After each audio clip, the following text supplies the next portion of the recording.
Laborde, on s'est rencontré avec Brunette, avec Marc, etc. Et puis par la suite, quand je suis revenue à Paris, j'ai une activité de psychiatre libéral et je me suis engagée un petit peu auprès de Médecins du Monde. Ça, c'est une activité bénévole, mais j'ai eu la chance, parce que c'est une chance, je ne pense pas que ce soit un truc sacrificiel ou d'aimer des choses terribles, c'est juste pour moi une chance d'avoir pu conduire des programmes de psychiatrie humanitaire, et c'est peut-être là-dessus qu'on pourrait s'arrêter un petit peu.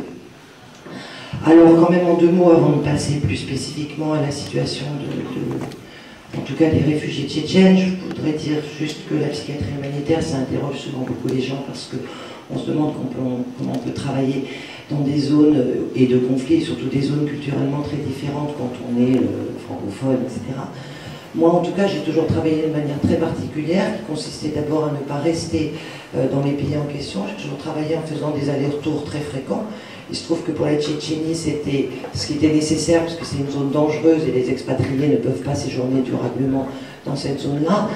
Mais même pour le Libéria, j'ai travaillé de la même manière, parce que l'idée, c'est de ne pas s'impliquer plus que ça dans un travail clinique direct, parce qu'on ne va pas rester, mais surtout de favoriser une co-construction avec des équipes locales. Parce que moi, je pense que c'est les gens du pays qui sont concernés, qui appartiennent à la population, qui sont à même de déployer les soins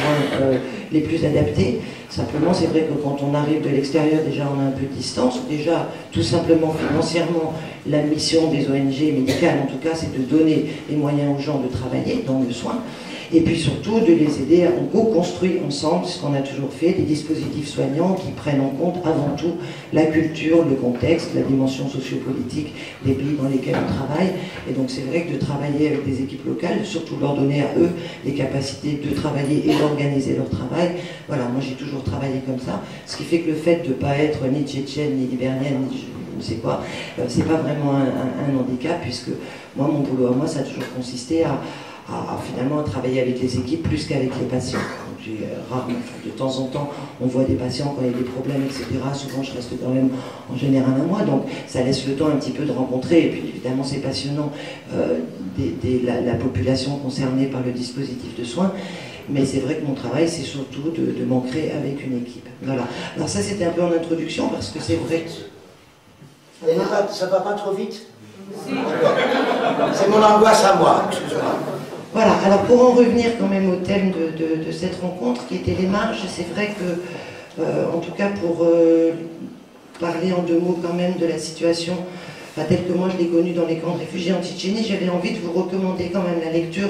d'un livre qui me semble un peu au cœur, puisque si j'ai pu comprendre ce que tu as abordé ce matin, le peu qu'on en a traduit, je voulais, voilà, moi j'ai amené un livre qui moi m'a énormément touché et m'a beaucoup en tout cas servi,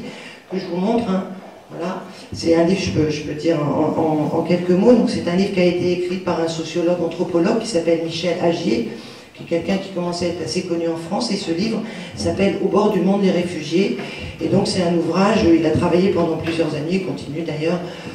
sur toute la problématique des réfugiés, étant entendu que les réfugiés, ce n'est pas des migrants, ce sont des gens qui sont contraints à quitter leur terre du fait des violences. Et c'est vrai que voilà, enfin, c'est vrai que le XXe siècle, en tout cas à la fin du XXe siècle, est marqué par une multiplication, je ne vais pas m'étendre là-dessus, de conflits, comme on dit, de basse intensité, mais qui sont surtout déterminés par le fait que c'est des conflits dont les civils sont avant tout les victimes. Et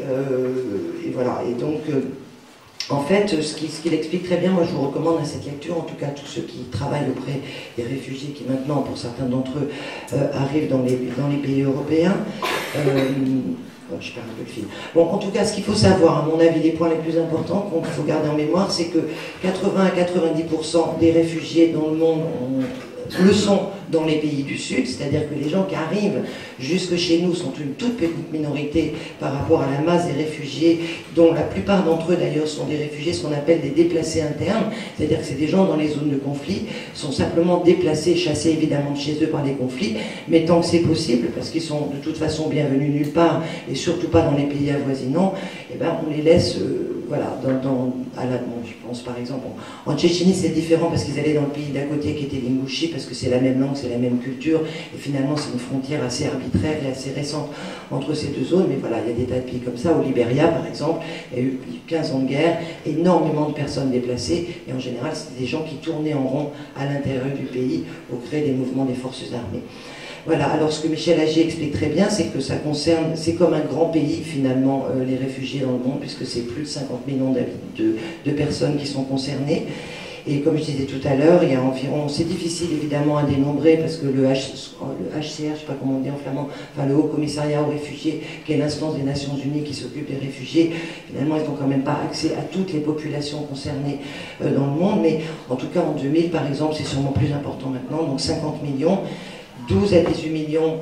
à l'intérieur de leur pays et 25 à 30 millions qui étaient déplacés, donc comme je dis, dans les zones avoisinantes, puisque ce qui arrive chez nous, les exilés, les gens qui sont demandeurs d'asile politique, ce qu'il faut vraiment jamais perdre de vue, que c'est une toute petite minorité des populations concernées, alors que quand on est en Occident, on en fait toute une affaire, en particulier en France avec Sarkozy, mais voilà, il faut garder un peu toutes ces perspectives. Et ce que j'ai trouvé moi aussi très intéressant dans ce livre, c'est qu'il explique à quel point aussi il y a quelque chose de très dangereux à considérer ces populations comme des victimes, parce que quelque part on finit par leur ôter leur droit à la parole, leur droit à la mémoire, et c'est après tout la seule chose qui leur reste. Et puis aussi ce qui m'avait beaucoup interpellé, c'est qu'il explique effectivement très judicieusement à quel point l'aide humanitaire, le HCR, mais aussi toutes les ONG, dont celle dont je faisais partie, contribue, même si c'est important d'apporter une aide, qu'elle soit médicale, qu'elle soit au niveau alimentaire, etc.,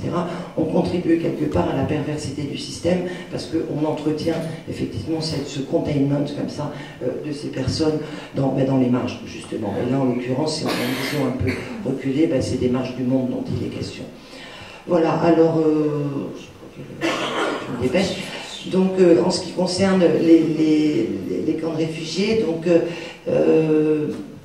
moi j'ai eu, c'est vrai que c'était difficile, on ne va pas dire le contraire, mais j'ai toujours pensé que c'était aussi une grande chance parce que j'ai rencontré une équipe tchétchène formidable, j'ai rencontré effectivement un peuple qui est souvent très caricaturé, voilà, mais un peuple extraordinaire, en particulier les femmes. Et donc on a monté un programme de santé primaire, comme on fait souvent dans les camps de réfugiés, mais tout de suite avec une grande réactivité, un petit programme de santé mentale. Donc on a travaillé en Ingouchi à cette époque-là, parce que là, ce dont je vous parle, c'est donc juste au moment où la guerre s'est déclenchée, à l'automne 99, et au moment où les camps ont fermé, quand mon programme s'est terminé, ça c'était en septembre 2003, donc il y a eu 4 ans où l'Ingouchi, le pays voisin, était submergé par les réfugiés tchétchènes, puisqu'il y avait à peu près 300 000 personnes qui avaient passé la frontière, certains tout de suite, d'autres plus difficilement durant l'hiver 2000, quand il y avait des bombardements terribles sur la Tchétchénie. Et donc on a monté, la première chose qu'on a fait en dehors de... Alors c'était passionnant parce que c'est vrai que ce qui